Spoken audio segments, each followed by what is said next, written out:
The falling Canadian dollar is becoming a problem not just for average consumers, but for performance arts lovers and concert goers as well. Dana, can you tell us more? Yeah, a lot of people focus on the fact that, you're canceling your trips to the States. You won't be going to Disneyland. No, I won't. I won't. Also shopping across the line, but the big thing people forget about is artists coming here, and everybody that's not Canadian that comes and plays at Canadian music festivals or like Broadway on the road stuff, they get paid in US dollars. Even international acts get paid in US dollars. So what I've talked to a bunch of local promoters in different facets, from the children's festival to music promoters, and what they're saying is it's tough when it's $1.40 we're sitting at today. It's a big stretch. I mean, they all factor into their budgets every year a certain amount of exchange, because when is the Canadian dollar ever on par with the US? It's pretty rare, right, in the last 30 years.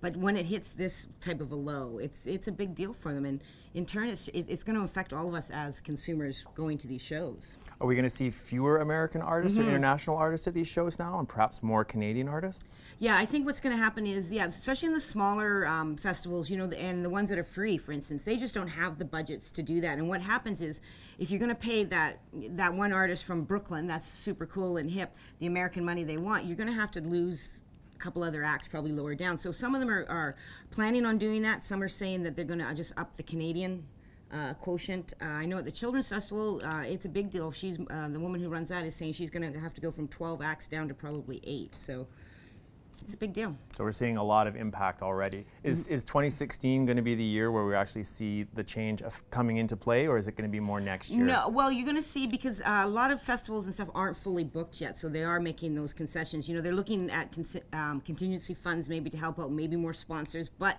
I think you will see a bit of a shift.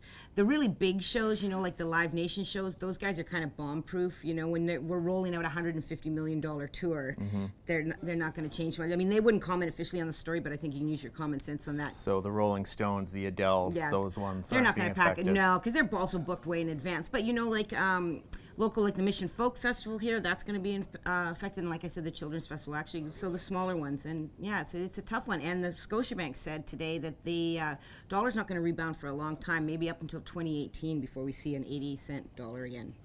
Does this mean we're going to see more everything being booked in Canadian funds going forward, or is it going to be the standard as U.S.? Well, I think that ball is in the artist's court. If they've got enough power, they can say, no, we always want U.S. money, and then they have to adjust.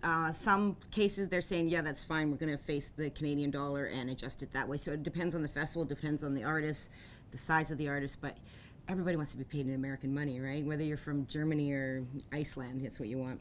So I guess it's good that you get a lot of free tickets to things. I don't get free tickets to anything. No more? No, never. I never did. That's a brash check. Thanks, Dana. All right.